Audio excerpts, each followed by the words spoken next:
நண்பர்களுக்கு வணக்கம். இந்த ஆகஸ்ட் மாதத்தில் நம்ம மாடி தோட்டம் எப்படி இருக்குது அப்படின்னு பார்க்கலாம். இங்கே பாருங்கள், இந்த காய்களையெல்லாம் பறிச்சுக்கிட்டு இருக்கோம். வெண்டைக்காய் நல்லா காய்ச்சிருக்கு. இது நாட்டு காய்ங்கிறதுனால பறிக்கிறதுக்கு கொஞ்சம் சிரமமாக இருக்குது, வேறு ஒன்றும் இல்லை. எவ்வளோ ஃப்ரெஷ்ஷாக இருக்குது பாருங்கள். ட்ராகன் ஃப்ரூட் மலருவதை படிப்படியாக பார்க்கலாம். இப்போ சாயந்தரம் 5:15 மணி. இது இன்னொரு மொட்டு நெட்டுக்கு மேலே இருக்குது. இந்த முதல் மொட்டு பூக்கிறத பார்க்கலாம். இது பாருங்கள், இது 7:15 மணி. இது 9 மணி. நைட்டு 9 மணிக்கு இப்படி இருக்குது. நைட்டு 10 மணிக்கு இப்படி இருக்குது பாருங்கள், எப்படி மலர்ந்துருச்சு. அப்படியே பாருங்கள், இது நைட்டு 10:30 மணிக்கு இந்த மாதிரி ஃபுல்லாக மலர்ந்துருச்சு. இது 11 மணி. அப்படியே படிப்படியாக சாயந்தரம் 5:15 மணிலேருந்து ராத்திரி 11 மணிக்குள்ளே ஃபுல்லாக மலர்ந்துருச்சு. இன்னொரு செடியிலையும், ட்ராகன் ஃப்ரூட் செடியிலையும் 2 மொட்டுக்கள் இருக்குது பாருங்கள். இங்கே பாருங்கள், இங்கே ஒரு மொட்டு, எவ்வளோ பெரிய மொட்டு. இங்கே ஒன்று, மேலே இங்கே பார்த்தோன்னா தூரக்க அங்கே பாருங்கள், அங்கேயும் ஒரு மொட்டு இருக்குது. ஆக இப்போ 3 மொட்டு இருக்குது ட்ராகன் ஃப்ரூட்டில். பிஞ்சு வெள்ளரிக்காய் நல்லா காய்ச்சிக்கிட்டு வந்துக்கிட்டு இருக்குது. இங்கே பாருங்கள், ஒரு வெள்ளரிக்காய் அது பாதி பூச்சி கடிச்சிருச்சு. மீதி மேலே உருண்டையாக வளர்கிறதுனால அதை விதைக்கி விட்டுட்டோம். நல்லா வளர்ந்துக்கிட்டு இருக்குது. இங்கே பார்த்திங்கன்னா சாதாரணமாக பார்த்தா உங்களுக்கு எதுவுமே இல்லாத மாதிரி தான் தெரியும். இங்கே ஒரு பிஞ்சு வெள்ளரிக்காய் இந்த நெட்டுக்கு வெளியில் இருக்குது பாருங்கள். இந்த பாருங்கள், இந்த நெட்டுக்கு வெளியில் அப்படியே அந்த பக்கமாக போயிருக்கு. இதையும் இவ்வளவு நாள் நாங்கள் பார்க்கல, இப்போ தான் பார்த்தோம். இங்கே ஒரு குட்டி வெள்ளரிக்காய் பிஞ்சு இருக்குது. பாருங்கள், இதில் பூச்சி கடிச்சிட்றதுனால இந்த மாதிரி ஆயிடுது. காய்கள் பூச்சி கடித்ததை பாருங்கள், கடிக்காத இடத்துல பெருசாக வளர்ந்துக்கிட்டு இருக்குது. அப்படியே இங்கே உள்ளே பார்த்தோன்னா கத்திரிக்காய் செடிக்கும் கீழே பாருங்கள், அப்படியே மெதுவாக அங்கே ஒரு வெள்ளரிக்காய். இங்கே பாருங்கள், கையை வச்சு காட்டுறேன். உள்ளே இங்கே பாருங்கள், இங்கே ஒரு வெள்ளரிக்காய் இருக்குது பாருங்கள். இந்த மாதிரி நிறைய வெள்ளரிக்காய் காய்ச்சிருக்கு. இப்போ இலை மறைவு காய் மறைவு அப்படிம்பாங்க. அது மாதிரி தான் இவங்கெல்லாம் எப்போ பார்த்தாலும் இந்த இலைக்கு பின்னாடியே போய் ஒளிஞ்சுக்கிறாங்க. இவங்கெல்லாம் இப்படி ஒளிஞ்சுக்கிட்டாக்க நாங்கள் என்ன விட்டுருவோமா? விடமாட்டோம் பாருங்கள். இங்கே பாருங்கள், ஆடிப்பட்டத்துக்கு நட்ட நாட்டு வெண்டைக்காய் பூ எடுத்துருச்சு. காய்களும் நிறையா வைக்க ஆரம்பிச்சிருச்சு. இங்கே பாருங்கள், ஆடிப்பட்டத்து முதல் வெண்டைக்காய். இங்கே பாருங்கள், இதான் முதல்ல காய்ச்ச வெண்டைக்காய். பக்கத்தில் இன்னும் வெண்டைக்காய்கள்லாம் காய்ச்சிக்கிட்டு தான் இருக்குது. இங்கே மஞ்சள் செடி. அடுத்து பார்த்திங்கன்னாக்கா சேனைக்கிழங்கு செடி. எவ்வளோ ஒரு 3 அடி உயரம் இருக்கும் போல் இருக்குது. அவ்வளோ உயரமாக எவ்வளோ செழிப்பமாக வளர்ந்து வந்திருக்கு. பக்கத்திலே இன்சுலின் செடி. இந்த இன்சுலின் வீட்டில் இருக்கிறவங்களுக்கு சுகர் இருந்தால் கொடுக்கலாம் அப்படின்ட்டு வச்சுருக்கோம். இல்லை அக்கம் பக்கத்தில் யார் கேட்டாலும் கொடுப்போம். இங்கே பாருங்கள், லெமன் கிராஸ் வச்சுருக்கோம். ஒவ்வொரு வெண்டைக்காய் செடியும் எவ்வளோ உயரம் இருக்குது பாருங்கள். ரொம்ப அருமையாக ரொம்ப நல்லா வளர்ந்துருக்கு. இந்த பக்கம் எல்லாம் நாட்டு வெண்டைக்காய் செடி வச்சுருக்கோம். அப்படியே இங்கே திரும்பி பார்த்தீங்கன்னு சொன்னாக்க சிகப்பு வெண்டைக்காய் செடி. ஒவ்வொரு வெண்டைக்காயும் எவ்வளோ பெருசு பாருங்கள். இங்கே பாருங்கள், இந்த இலையை பார்த்தீங்கன்னா இந்த இலை எவ்வளோ பெருசு. அப்படியே சாப்பாடு போட்டு சாப்பிட்ற அளவுக்கு அவ்வளோ பெருசாக இருக்குது. சிகப்புக்கு தண்டுக்கீரை நல்லா சிறப்பாக வளர்ந்து வந்துக்கிட்டு இருக்குது. பக்கத்துலேயே பார்த்தீங்க அப்படின்னாக்க இங்கேயும் மஞ்சள் வச்சுருக்கோம். இந்த மஞ்சளும் சிறப்பாக வளர்ந்து வந்துக்கிட்டு இருக்குது. இப்போ பாலக்கு கீரையை நாங்கள் இதை விதைக்கி விட்டுருக்கோம். வேறு தொட்டியில் மறுபடியும் விதை போடணும், இருக்குது விதை. இங்கே பாருங்கள், பாலக்கீரை விதைக்கி விட்டு வச்சுருக்கோம். இந்த சிகப்பு வெண்டைக்காய் செடிங்களை நான் உங்களுக்கு இங்கேருந்து காட்டுறேன் பாருங்கள். எப்படி இருக்குது பாருங்கள், அருமையாக எவ்வளோ உயரம் இலைகள் எல்லாம். ஆனால் எனக்கு ஒரு சந்தேகம், இவ்வளோ பெருசாக இலைகள் இருக்கே, இது எப்படி காய்களுக்கு சத்து போகும்? இதை என்ன செய்யலாம் அப்படின்ட்டு யாராவது தெரிஞ்சால் எனக்கு கமெண்ட்டில் சொல்லுங்கள். ரொம்ப அதிசெழிப்பமாக வளர்ந்துருக்கு. பார்க்கவே ஆச்சரியமாக இருக்குது இந்த வெண்டைக்காய் செடிகள். மேலே பார்த்திங்கன்னா பாவக்காய் கொடியிலேருந்து பாவக்காயும் காய்க்க ஆரம்பிச்சிருச்சு. இங்கே பாருங்கள், ஒரு குட்டி பாவக்காய் தொங்கிக்கிட்டு இருக்கு. பக்கத்துலேயே பாவக்காய் பூவு, இன்னும் நிறையா குட்டி குட்டி பாவக்காய் தொங்கிக்கிட்டு இருக்குது பந்தலில். முள்ளங்கி செடிகள் அதிவேகமாக வளர்ந்து வந்துக்கிட்டு இருக்குது. இங்கே பார்த்திங்கன்னா இந்த கொடி காராமணி, பச்சை கலர் காராமணி இப்போ தான் மேலே குச்சியை பிடிச்சி வளர்ந்துக்கிட்டு இருக்கு. மூக்குத்தி அவரை பந்தலை பிடிச்சி பந்தல் மேலே நல்லா படர ஆரம்பிச்சிருச்சு. மெழுகு பீர்க்கணும் பந்தலுக்கு மேலே போய் நல்லா வளர்ந்துக்கிட்டு இருக்கு. தம்பட்டை அவரை 4 செடி வச்சுருக்கோம். ஒவ்வொரு தொட்டிலையும் 2 செடி அருமையாக வளர்ந்து வந்துக்கிட்டு இருக்கு. வெற்றிலை வள்ளிக்கிழங்கு செடி முதல்ல வந்தது பந்தலை பிடிச்சிது. ஆனால் அது என்ன, இந்த காற்று அடித்ததில் கருகி போயிடுச்சு.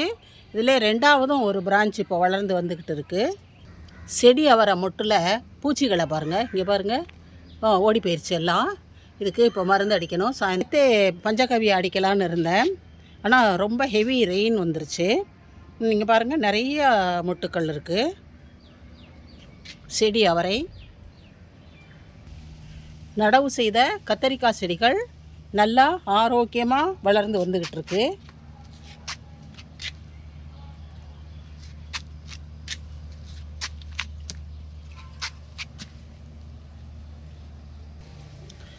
நாட்டு அவரை செடி, கொடி அவரை இந்த இதில் ரெக்டாங்குலர் பேக்கில் நட்டிருக்கோம்.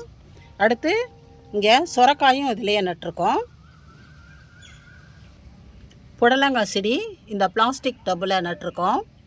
இது வந்து பக்கத்துலேயே ஒரு பூக்கன்று வச்சுருக்கோம். இங்கேயும் பார்த்திங்கன்னா முள்ளு கத்திரி நட்டிருக்கோம். இங்கே பாருங்கள், முள்ளெல்லாம் நல்லா தெரியுது. இந்த பக்கம் நட்ட கத்திரிக்காய் செடிகளும் நல்ல விதத்தில் இருக்குது. இந்த தொட்டிகளில் எல்லாம் பூச்செடிகள் நட்டிருக்கோம். இனிமே தான் பூக்கும் எல்லாமே. பாருங்கள், கத்திரிக்காய் செடிகள். அப்படியே போனோன்னா தக்காளி செடி. தக்காளி செடியில் பூக்கள் வந்துருச்சு. சில செடிகளில் பிஞ்சே வந்திருக்கு. இங்கே பாருங்கள், தக்காளியில் பிஞ்சே வர ஆரம்பிச்சிருச்சு. இந்த சமயத்தில் இதுக்கு தகுந்த உரம் கொடுக்கணும். குச்சி வச்சும் கட்டணும். செடி கோழி அவரை இப்போ தான் மொட்டுக்கள் எல்லாம் ஒவ்வொன்றா விரிய ஆரம்பிக்கிறது. பார்க்குறதுக்கு மல்லிகைப்பூ விரிஞ்ச மாதிரி இருக்குது. ரொம்ப நல்லா வந்துக்கிட்டு இருக்குது செடிகள். இது பக்கத்துலேயே பார்த்திங்கன்னாக்க செடி அவரை, இதுவும் நல்லா வந்துக்கிட்டு இருக்கு. இதுலேயும் மொட்டுக்கள் எல்லாம் வர ஆரம்பிச்சிருச்சு. மாதுளை செடியில் மறுபடியும் பிஞ்சுகள் வருது அடுத்த போகத்துக்கு. கொய்யா மரம் மறுபடியும் பூத்து காய்க்க ஆரம்பித்தாச்சு. பூக்களும் பிஞ்சுகளும் காய்களுமா நிறையா இருக்குது.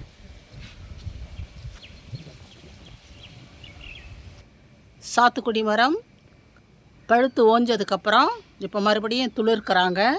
இவங்க ஓய்வு எடுத்துக்கிட்டு இருக்கட்டும். இவங்களுக்கு தேவையான உரம், பராமரிப்பு எல்லாம் கொடுப்போம். பக்கத்தில் மல்பெரி செடியும் அப்படி தான் இப்போ ஓய்வு எடுத்துக்கிட்டு இருக்காங்க இவங்க. இங்கே பார்த்திங்கன்னா அத்திப்பழம், அத்திக்காய் நிறையா காய்ச்சிருக்கு.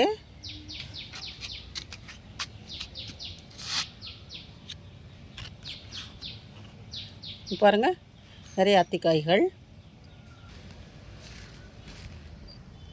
நர்சரியில் வாங்கி தொட்டி மாற்றின எல்லா ரோஸ் செடியிலையும் அருமையாக துளிர்கள் வந்துருச்சு. இங்கே பாருங்கள், இங்கே பாருங்கள், நிறைய துளிர்கள்.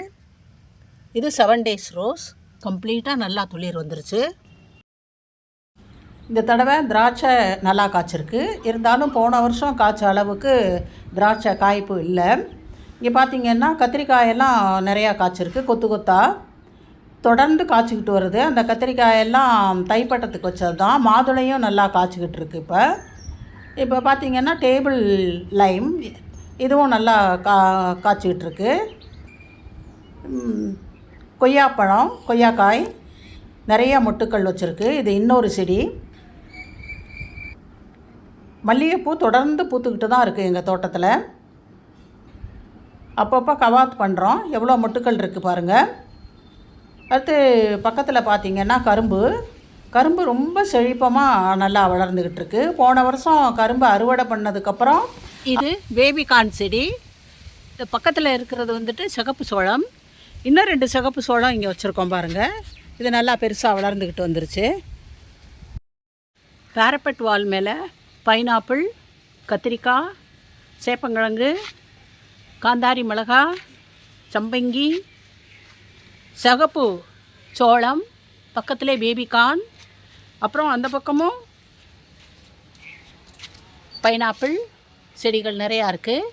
இங்கே பார்த்தீங்கன்னாக்கா சிகப்பு சோளம் நிறையா வச்சுருக்கோம். இங்கே தோட்டம் ஃபுல்லாக நீங்கள் பார்க்கலாம். செடிகள், கொடிகள், பூக்கள் எல்லாமே இந்த சீசனுக்கு எப்படி இருக்குமோ அந்த லெவலில் இருந்துகிட்ருக்கு தோட்டத்தில். தோட்டம் இப்போ பார்க்குறதுக்கு கொஞ்சம் செழிப்பாக இருக்குது.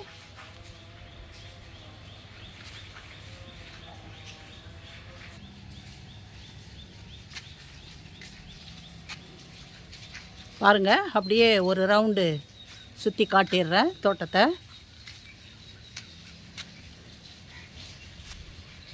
இது ட்ராகன் ஃப்ரூட் பூவு இன்றைக்கி நைட்டு பூத்துரும். மஞ்சள் அட்டையில் பூச்சிகள் ஒட்டி இருக்கு பாருங்கள். வெள்ளை தான் நிறையா ஒட்டிகிட்ருக்கு. வெள்ளை பூக்கள்.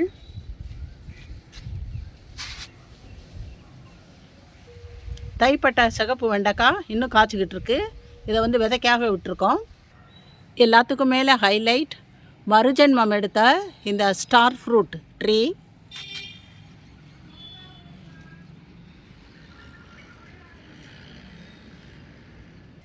புதுசாக வச்ச ரோஸ் செடி மொட்டு விட்டுருச்சு. எல்லா செடியிலையும் 6 செடியிலையும் துளிர்கள் விட்டாச்சு.